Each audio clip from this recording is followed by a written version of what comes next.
to Geraldo Rivera. That man ain't nothing but hate. That man should be off of the television. I have never, ever spoken to Geraldo and never plan to. We've heard from Geraldo day after day, night after night, with his foolishness and his madness. Well, Geraldo, we got a message from the black nation here tonight. Geraldo, deal with this. We are backing OJ Simpson up. I can only give you the impression of Mr. Rivera that I had even before my whole ordeal, is that some people on this earth, I mean, ecologically speaking, you know, we have buzzards, we have jackals, and they must serve a purpose, because what they do is they feast on misery and death. Long before my case, this man feasted on people's misery and death. Just look at his shows. His first purpose, his first and foremost purpose is to make money. And if he is serious about caring, he would take every dime, including his salary, that CNBC show makes, and give it to victims' rights. Now, from the Scripture Cathedral in Washington, D.C., a special edition of Rivera Live.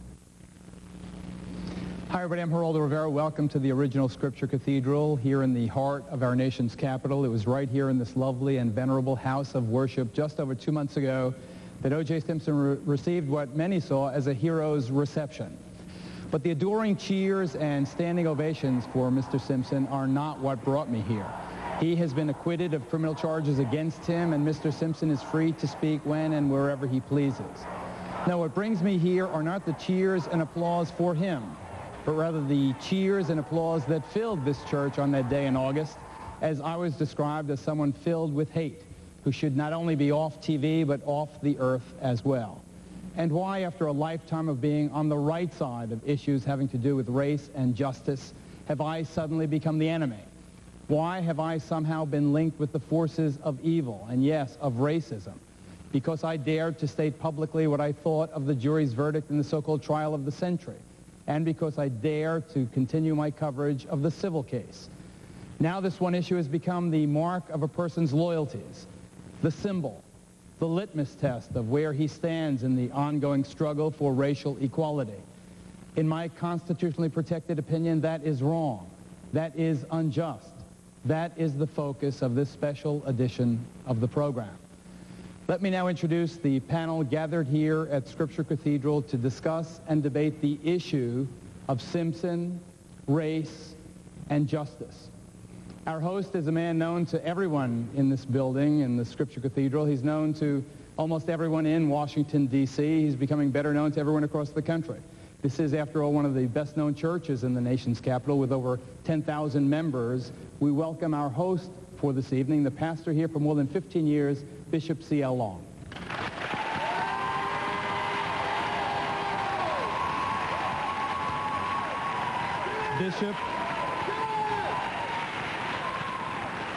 Bishop, I begin this program, if I may, sir.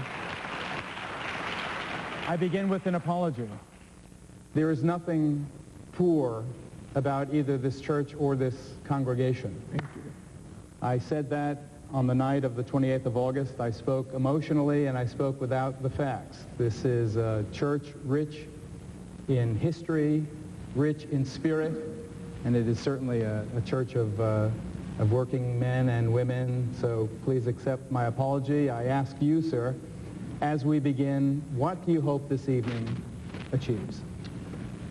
I hope, Geraldo, that you live up to your commitment to this community. And when you leave this community, I hope you will leave something for the people in this community for our Morehouse program.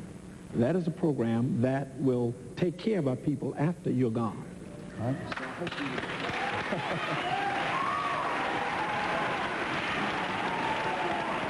Bishop, I thought you were going to mention my donation.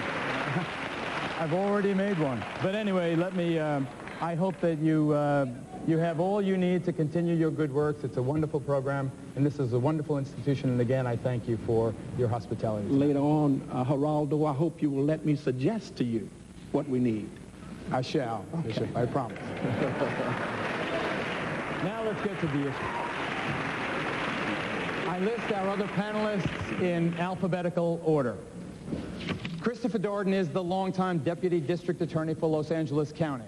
He is the author of the bestseller In Contempt, his account of the Simpson case, in which he served, obviously, and as you know, as co-lead prosecutor. Mr. Darden currently teaches law at Southwestern University in Los Angeles. Minister Khallid Muhammad is the former national spokesman for the Minister Louis Farrakhan of the Nation of Islam. Dr. Alvin Poussaint is a clinical professor of psychiatry. He is an associate dean at the Harvard Medical School.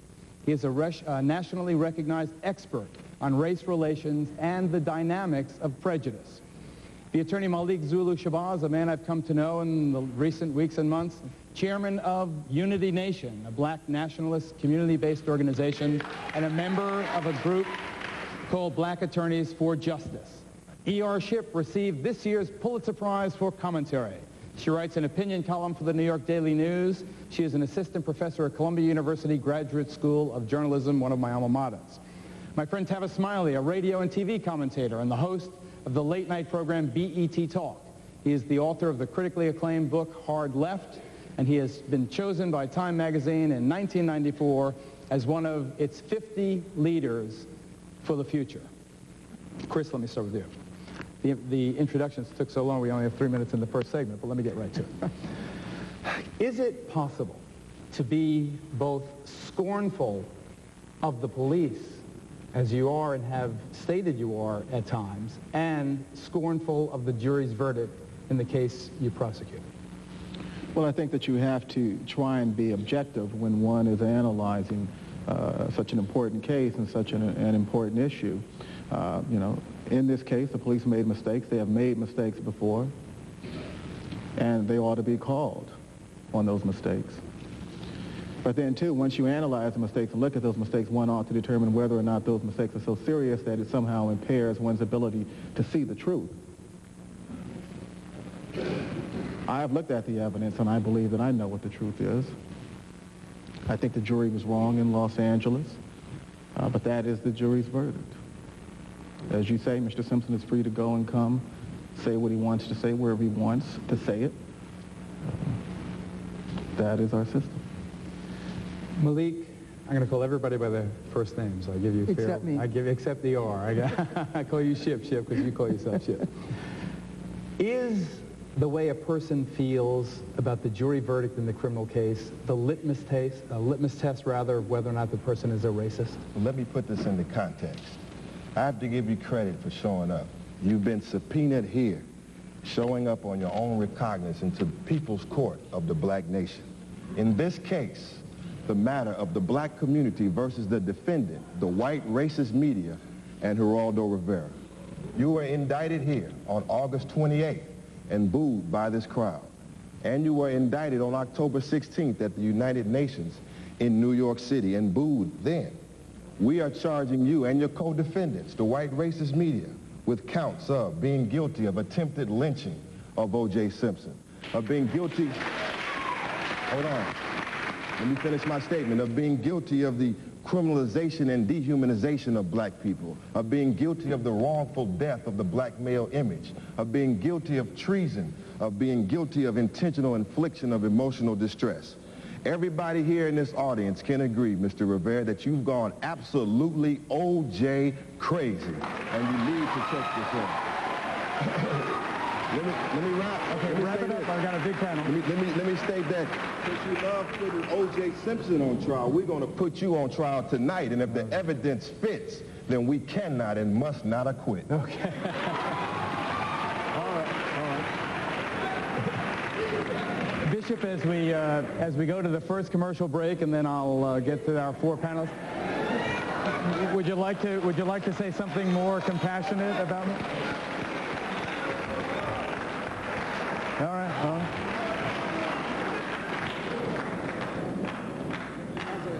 As a gospel preacher, I love everybody. Me too? I love you. Thank you. I love you too. I love Christopher. Although I do not appreciate you walking off the set the other night when I was on Mr. Smiley's program. And I will talk with you about that Afterwards, we came back to talk on with... the set the other night to walk off the set. You was on the telephone, sir. You Yes, hung and up the telephone. I made an arrangement with And Mr. I Smiley went- to speak with wait him a minute for 2 now. minutes from my home on my own personal time. No. Wait. I appreciate a spirited audience. Wait. I appreciate a spirited audience, but don't allow your responses to drown out the answers. That's all. I respect the bishop. He does respect I them. respect the bishop. I don't understand as a gospel preacher, however, why you're always on OJ's case when that trial is over. Why are you still calling him a murderer? Do you really believe that? Bishop, would you have the same response following the verdict in Simi Valley in which the racist white cops caught on videotape beating poor Rodney King? Do you think that I should have walked away and said the jury in that case has rendered its verdict, therefore I can never speak of this again? What I'm saying to you, Geraldo, is if the courts acquitted this man, why are you still on his case? As I said, I will say this now, and maybe I'll have to say it a few times. There was just a man in New York named Antonio Baez, a Puerto Rican man, choked and beaten to death in an incident that had nothing to do with a crime. He was playing football with his brothers. The officer, a man by the name of Lavodi, was accused of choking this man to death. There was a verdict also in that case, Bishop, in which the officer was acquitted, despite eyewitness testimony, despite even another officer saying that indeed the officer had choked him to death. Should I walk away from that case? Should I have walked away from every case in which a black man was wrongfully convicted by a white racist jury, or a white man wrongfully acquitted by a white racist jury in a crime against a black man? A jury's verdict is not the word from the Lord. It is 12 people responding under the laws of the criminal justice system. That is the trial of the century. This is the civil case that has received more attention than any case in civil court in the history of our land, bar none. I am merely expressing my opinion in what I believe the fairest, most balanced program on television. I appreciate that the people here, generally speaking, disagree with me. I am here to ask only one thing. Allow me to have my opinion. Judge me by the sum total of my life and my career. If I'm getting the rap sign. Let me have the rap, and then I go to the rest of the panel. I promise everyone will have an equal amount, and I will not be speechifying. I just will be responding. And I shall return. We are live at the Greater Scripture Cathedral in Washington, D.C. We shall return. Stay tuned.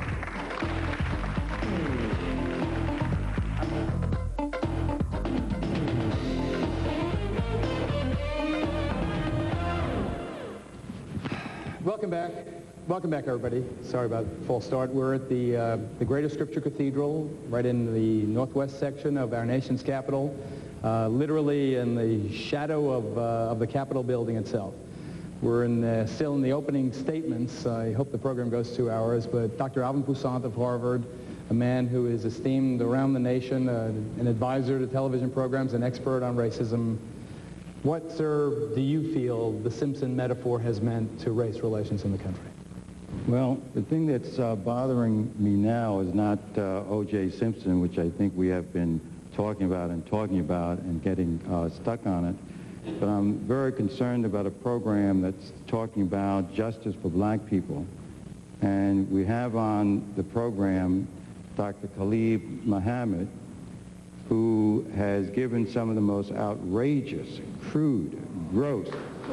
You don't have to listen if you want, but understand what we need to do in relationship to ourselves as a people, and understand what Geraldo is doing too in terms of exploitation of this whole event and some of the black leadership in relationship to black people, and then see and try to understand where that puts us, right? How do we appear and how we look?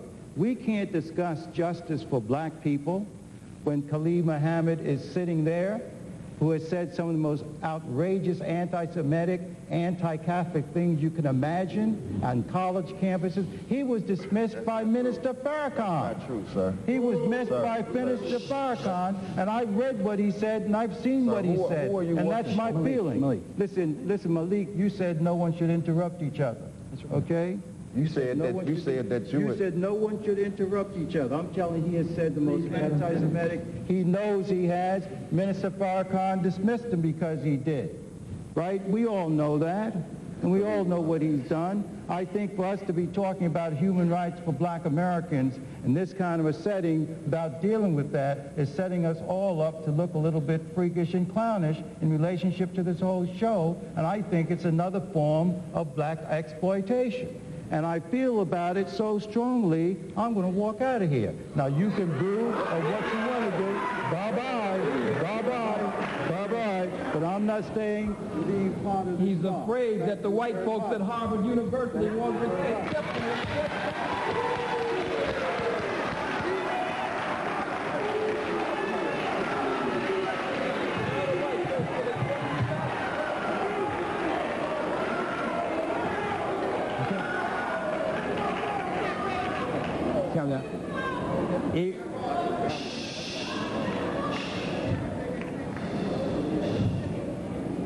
I urge the audience, Don't let him and I especially urge Mr. Muhammad not to let that be a self-fulfilling prophecy. There are important issues to be discussed. There is a wildly diverse panel here, it is true. Let's hear from him. Now we hear from Shipp. I'm distressed by a lot of things tonight. I'm particularly distressed at the response to Professor Poussaint. I hope you were applauding him for having the courage to say what he believes and to make a decision that it didn't feel comfortable for him to be here and he would leave. Those of you who were saying get out, I'm really distressed by that behavior. I'm distressed also, as am I, that so much energy has been expended on O.J. Simpson, a person who is not worthy of our obsession. I hope that tomorrow morning, bright and early, beginning bright and early, that we, particularly black Americans, will expend as much energy and passion and exercise our right to vote. I hope we will see the connection between voting and reforming not only the political system, but the justice system, and I hope we'll talk about that later. One other thing, I'm distressed that there seems to be this very unhealthy litmus test, to borrow your word, on blackness. We are more diverse than we are acting. We do not all agree with each other. We should not try to score brownie points tonight. If this is for us to have a principled discussion, I'm all for it. If it's to be who's more popular, then I may be out of here too. Come on, man. I'm going to take a break. I hope that the comments remain moderate, or I'm going to be sitting up here soon by myself. I hope that doesn't happen. Come back to the Greater Scripture Cathedral. We are taking a break. We shall return.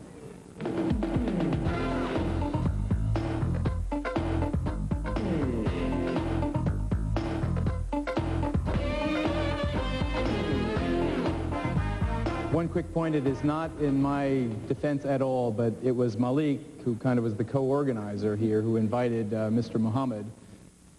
He speaks here. This is a free country, and whatever his ideas, you are on, Mr. Muhammad. The United States of America does not have the moral right to try any black man or black woman in the courts of America. This is a criminal justice system that was established by criminals. It was not the aristocracy of Europe, but it was the dregs and the criminals of Europe. The Thomas Jefferson, the founding fathers, Thomas Jefferson, George Washington, and down the line, all of them owned slaves and were criminals. Every law in the Penal Code of California, every law in the Penal Code of the District in Maryland, and all of the states of the United States was broken by the white man in order to establish that state and this nation. If I poll the audience and ask the audience if the white man committed cold-blooded murder in order to establish the state of California and all of the states, how many would agree? If I poll the audience and ask the audience if the white man violated the penal code of kidnapping, which should be every hand in here should go up because you wouldn't be here at Scripture Cathedral tonight if you hadn't been kidnapped. Okay, all right. Mr. Muhammad, that's your minute. Tavis, you've got a minute and a half till the break. And respectfully to Dr. Muhammad, if I polled the audience and asked how many people are in here tonight, they'd all applaud because they're obviously here. The point I'm making is that these are simple questions. Of course, the answer to these questions, oftentimes that we ask about issues of race and injustice in this country, are simple questions. The answer to many of them is yes. Having said that, I don't think any of us, though, wants to live in a country where criminals can run free. There are white criminals, there are African-American criminals. The reason why I reject the notion, that black folks let O.J. Simpson off simply because he was black is because we are the disproportionate victims of violent crime. African Americans want people locked up when they are thugs, just as anybody else does. Now, I'm not suggesting that Mr. Simpson was, in fact, a thug, but the point is we have to talk about issues of race and justice in an environment where we can have a decent and logical conversation. And I applaud Dr. Poussaint for doing what he did if that's what he felt he had to do. Why aren't you going? What? How come you're not walking? Because we are, again, because we are, as Shipp said a moment ago, diverse group of people. Black folks are not monolithic in the way we think or in the way we act. If he wants to move, that's his business. I want to stay here and talk about these issues. Me too. I'm staying, and we'll be back right after the short commercial break. Stay tuned. This is We're back at the Greater Scripture Cathedral, a wonderful institution. How old is this church, Bishop? This church is 9 years old. 9 years old. It's a wonderful building. We have. This is the third time I've built here. We cannot build a church large enough to contain our people. Well, that's a testament to your eloquence. Ma'am, you are on the air. Yes, good evening. My question, my mother insisted I come up here and ask this question to Christopher Darden. She said she's praying for you, and she wants to know how in good consciousness can you go around the country continuing to say that O.J. is guilty after a verdict has been rendered? Is that an ethical kind of behavior? Number one, my question also from my mother is, Geraldo, I am so sorry that Dr. Poussaint left because she's suggesting that you get some help.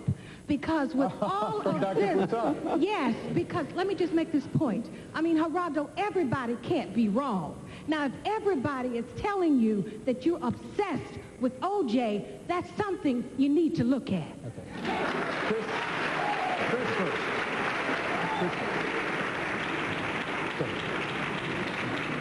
You know, I've been a prosecutor for 15 years, and I have seen many, many victims of homicide. Most often they were Hispanic, and most often they were African American. And I've been to the funerals, and I've sat with the mothers and the fathers and the children who lost their parents. And I have made a commitment I made years ago to the families of homicide victims. You talk about ethics. You know, there are legal ethics, there are legal procedures, but there are two dead people at Bundy and someone killed them, and there's a higher question, a higher issue, one higher than just man's ethics, but what is moral and what is right and what is true. If there is a murderer amongst us, then we ought to know who he is. This is America. That's what they tell me. I have a right to speak, to express my opinions, and I express my opinions without malice, and I hope without bitterness. But that is what I believe based on the evidence. And I'll tell you something. If it was anybody else who did what I believe that he did, I would be just as relentless, for lack of a better term. Tavis and then Malik. If I can, very quickly, let me quote James Baldwin, a great black writer, for those who don't know, who once said that color is not a human or a personal reality. It is a political reality. And no one better than black folks know that to be the case. As I said earlier, I think that because black folks aren't monolithic, because we don't think and act the same, Chris and I are friends, and we've disagreed vehemently on this case. You and I are friends. We've disagreed vehemently. but I respect people's right to have their own opinion. And Christopher Darden is entitled, as he said, to have his own opinion, no matter how vehemently and how adamantly we disagree with that. But let me follow very quickly, though, on something that has been thrown around 2 or 3 times already that I've been waiting to say to you, Geraldo. And we have a lot of private conversations. I've never said this to you. You've asked the question repeatedly, why you? Why, on my show the other night, you asked why with all the other persons covering this trial. You tracked CNN the other day for 6 hours, and they were covering it. Why have many in the black community made you the enemy? Let me offer a thesis on this. I think it may well be because, unlike any of the other journalists covering this case, I think many in the African-American community have seen you become personally involved.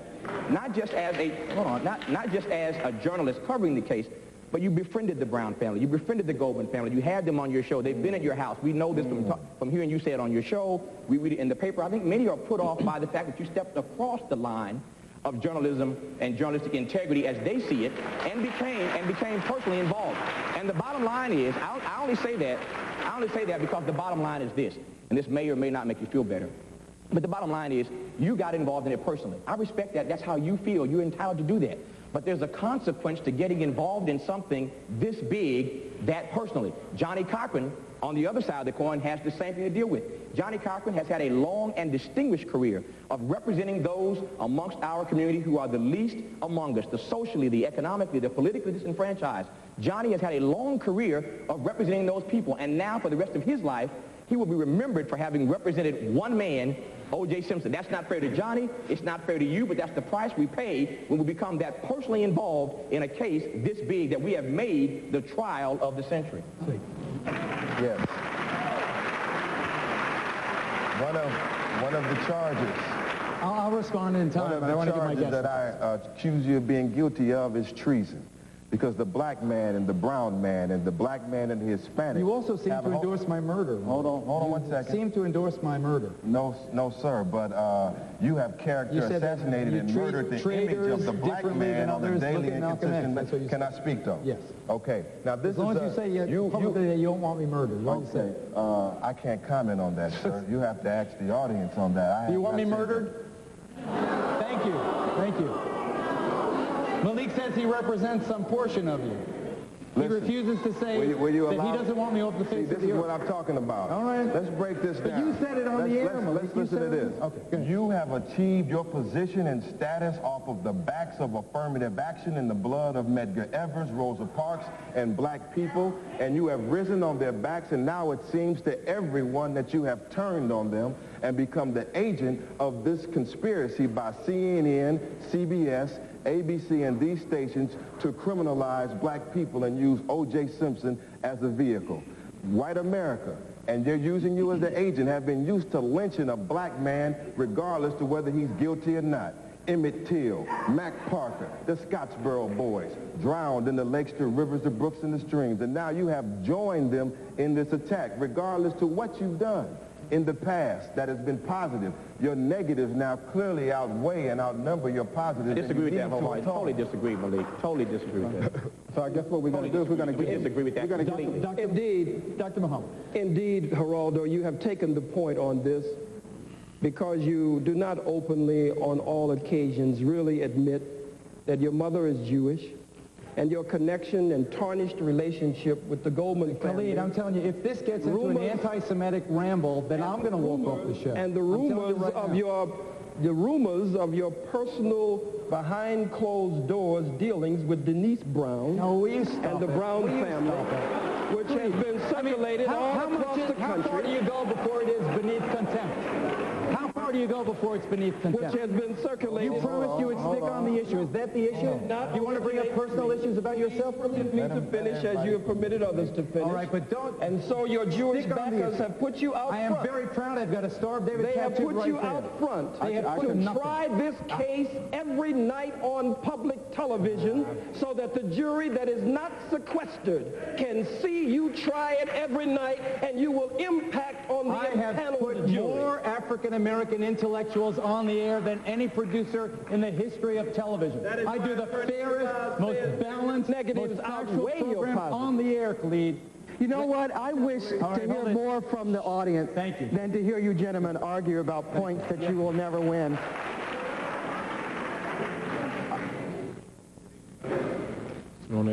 My name is Hiram Ashanti, and I'm member of the United for Success organization in Philadelphia under the leadership of Kabir Das. My question is to Dr. Khallid Muhammad. With all these white militia groups forming, the neo-Nazis, the Denied Birth, the ADL, skinheads, and others,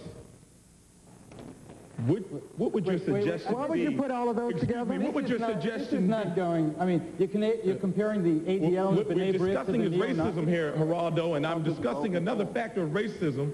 We've seen what's happened right there in St. Petersburg, Florida. Yes, and that's a real issue. Stick Yes, to that issue. That's a real issue. And White the issue that I'm stopping a black motorist, he ends up dead for no apparent reason. Exactly. So my question is to Brother Khalid, how do we confront these new forming militias? Should black men take up arms? Should black men take up arms? Was that the question? Yes, sir. My God, is that where this discussion is going? Would you allow him to answer the question, sir? Bishop, is that where we want this discussion to go? Absolutely. Should black men take up arms? That question is not permitted on this program. I'm going to take a break. If you don't want me to answer that, no, Khalid, I do not. I do not. I do not. That is an appalling question. Too black and too strong. We'll be right back.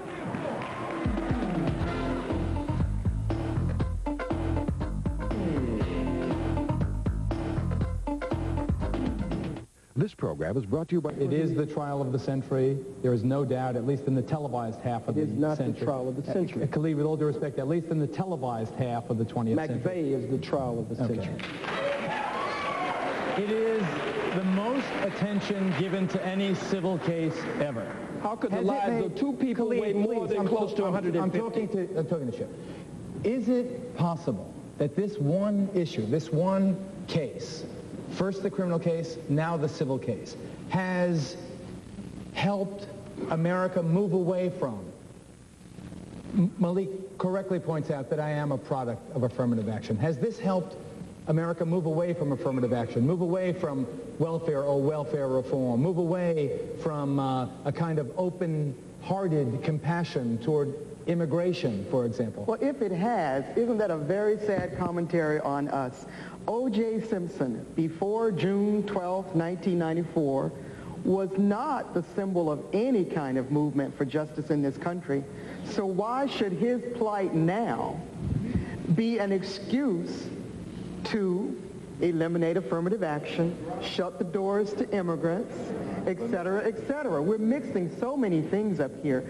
I personally prefer that we have dispassionate conversation about this and sort out what's relevant to the O.J. Simpson criminal and civil matters and what's relevant in the bigger picture. I think we can almost forget O.J. Simpson and still discuss some very serious issues that will not be resolved by a show every night on the latest in O.J. Simpson. I want us to really look at what's going on. As I said in my few little opening remarks, there is a direct connection between casting your votes and what ultimately happens in the political system and in the justice system. Jurors are chosen in most jurisdictions among voters, people who register to vote. People who vote can elect judges.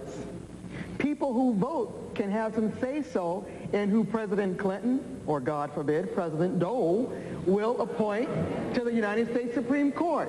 And those judges will have much more of an impact on us and our children and our children's children than O.J. Simpson. Shipp is right to suggest. Tavis and then Malik. Shipp is right to suggest that it certainly would, in fact, be a sad commentary. But the reality is, I don't think that many of us, to echo what she said, are making this connection. For every action, of course, there is an equal and opposite reaction. And I don't think many of us recognize that there is this connect between the outrage that many in this country have had with the O.J. Simpson verdict and what may very well happen on Election Day tomorrow. That's why that connect has to be there. And the real challenge is, beyond talking about issues of race and justice tonight, what we vote and how we vote tomorrow and whether or not, in fact, we vote tomorrow is going to really decide the issues of economic justice and race in this country. If we don't vote tomorrow and Bob Dole, for example, does in fact win, we may be looking at 1, 2, or 3 more. Don't make me give equal time to one candidate or the other. Let me ask. I'm going to ask you, and then you can answer it any way you want. It seems to me, and this was basically my remarks to the people gathered here before the program went on the air. It seems to me that in my life, and now I'm in my 50s, there has never been an election in which less was said that was relevant to people of color, especially disadvantaged people, than in this election. Are you concerned about that? I'm not surprised at all. I have, according to factual research and looking at the everyday life of black people, that the Democratic Party nor the Republican Party means any good for the true justice and liberation of black people. One of the greatest dopes in the black community is too much hope in the vote for a Clinton or a Dole. And I ask all of black America who's watching, are you really better off than you were 4 years ago under Bill Clinton? I don't have any faith, but I do have faith in certain jurisdictions where we can elect a sister like Maxine You're not Waters telling people not to vote, others. are you? I'm telling people not to vote in the presidential election, because I'm telling people that because no black person of character would keep casting their vote for someone who's doing nothing for them. Join me in disagreeing, then I'll let Malik finish. Well, I disagree with that. I think on tomorrow everybody should join him in agreement. However, I'm asking a lot of questions. There are a lot of calls coming in, and they're asking why that I invite you here. I invited you here because I will trust a man when he tells me something. You said you was coming to this community to help this community and let people know all over the country that you're not a racist. I think that even the question is so insulting to me. Do you want me to go through my resume? No, I don't need you to go back through that. I just want you on national television to reaffirm or confirm that commitment that you made to this community, to this church. Bishop Long, I will let me say, wait. If you're talking about me personally, OJ Simpson came to this very stage and walked away with dollars from this congregation and the people gathered here. I have come to the stage and I've made, I think if you would all consider, the bishop you would consider, although you have not acknowledged, a personal contribution. I put money into this community because I did not want, unlike the Simpson evening, for anyone to be charged 5 cents to come in. That I have already done. My record in terms of philanthropy is unmatched by anyone on the so-called dream team who is criticizing me now. Geraldo, It is absolutely unmatched. Geraldo, you allowed your staff, your producers. What are you saying, Bishop? I don't blast understand this what church. They have by not. saying, yes, they did. They said this church was not doing anything for the poor community. I don't know who said that. Who said that? Well, it's your show. I have your tape upstairs. Now, my producer. Bishop, I think that you're going to, with all due respect, you are our host, but you're getting off the issue here. No, the issue is not your church. No one on my staff ever said you weren't doing anything for the community. Let me make a point. Your producers allowed that to happen. Okay, Bishop, Malik, please. Okay, Bishop. I would appreciate it. Oh, my God, I don't know where we're going with this. Malik, you want to? Yes. So I'd like to make a point You talk about racism. I think you've characterized all black people and all black churches as being the same. We have not taken anything from this church. Absolutely not true. I can tell you one thing. We can sit here all night and have Bishop Long and go off on you about whatever check you may or may not have written. I wrote the check. Thank you. I handed it to you. Thank you. No. I know you were, but the point, I can tell you this, though. I am not going to let this show end this hour. I will never, ever sit in my lifetime on a stage, with all due respect to Malik, and listen to any black man tell black folks not to go vote. That is insane. That is insane. Ridiculous. Ridiculous. Now listen to the applause. We'll be right back.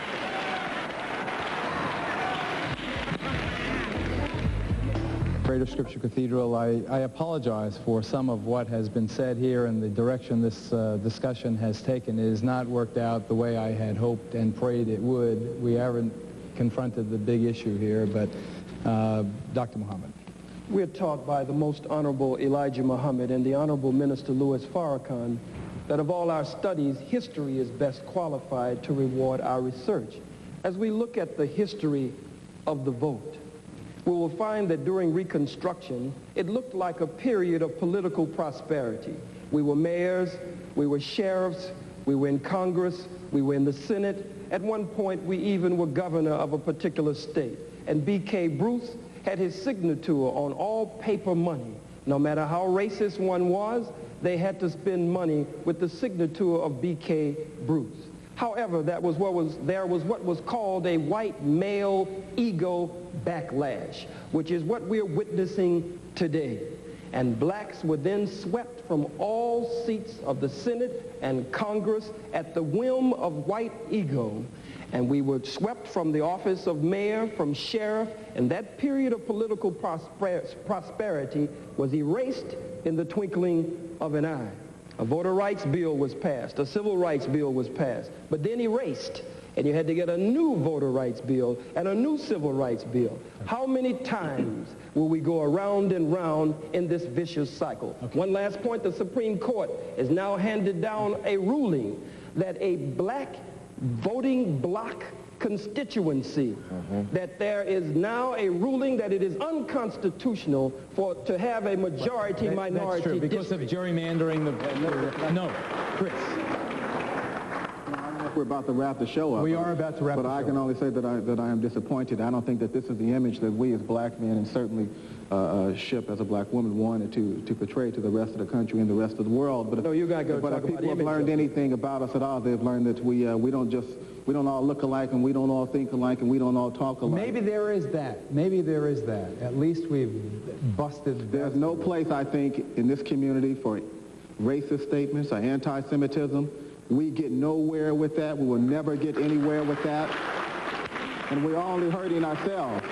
And we're only hurting ourselves. Take my 30 seconds. How have you been hurt by your association with this case? Well, I had a job to do. I went to work and I did that job. And I've taken a lot of flack, and I've taken a lot of flack from my community. But on the other hand, I've gotten a lot of love from my community.